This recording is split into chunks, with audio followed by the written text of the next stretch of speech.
civility. You do not strip Americans of their rights unilaterally. You cannot do that. Our Constitution and our Declaration of Independence clearly says that is out of bounds for Americans. Our Declaration of Independence says clearly and unequivocally, we hold these truths to be self-evident, that all men and women are created equal, and that they are endowed by their Creator with certain unalienable rights, that among these are life, liberty, and the pursuit of happiness.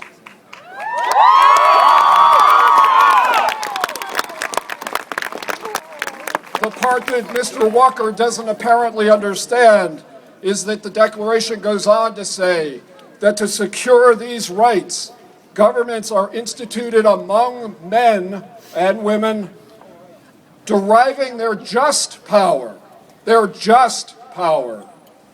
from the consent of the governed. And I have to tell you, yesterday in Madison and the day before, 30,000 yesterday, 10,000 the day before, were telling him that they do not consent to have their rights stripped from them unilaterally.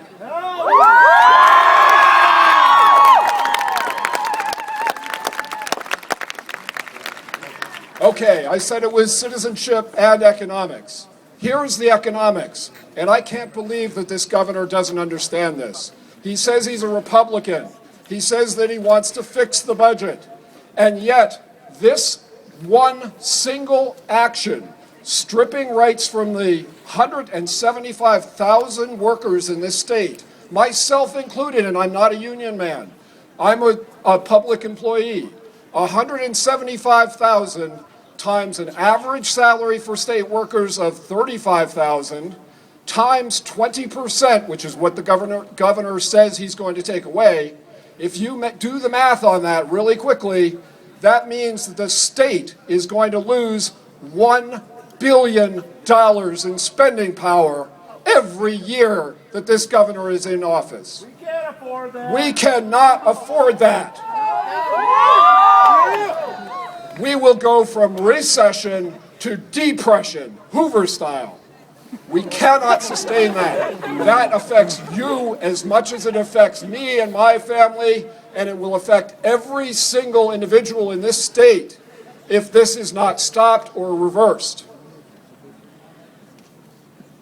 My students will tell you, and my good friend from Taiwan, new faculty member, will tell you that I tend to talk in cliches, and that's true, I do. So I've got a couple for you. The first one is, as you know by being here, freedom is not free.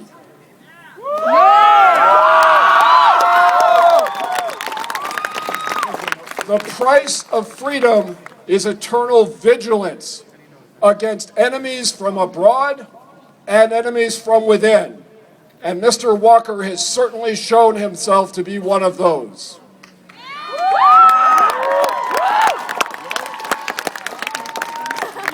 Some people, I doubt they're here right now, but some people will tell you that, oh, those unionists, they're fat and lazy and they're just complaining.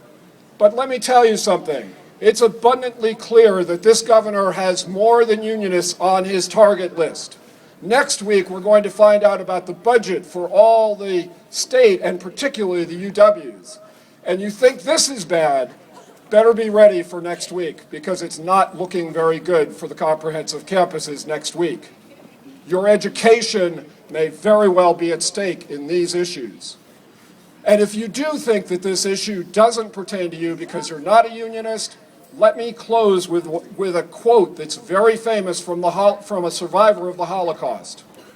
He said, Martin Niemöller said, quote unquote, "When the Nazis came for the communists, I remained silent. I'm not a communist. When they locked up the Social Democrats, I remained silent because I'm not a Social Democrat. When they came for the trade unionists, I did not speak out. I was not a trade unionist. When they came for the Jews, I did not speak out because I'm not a Jew. And when they came for me, there was no one left to speak out. Bad things happen when good people do nothing. You're doing something today. Keep it up. Let's tell Walker that we're going to kill the bill today, tomorrow, next year. We are going to kill that bill.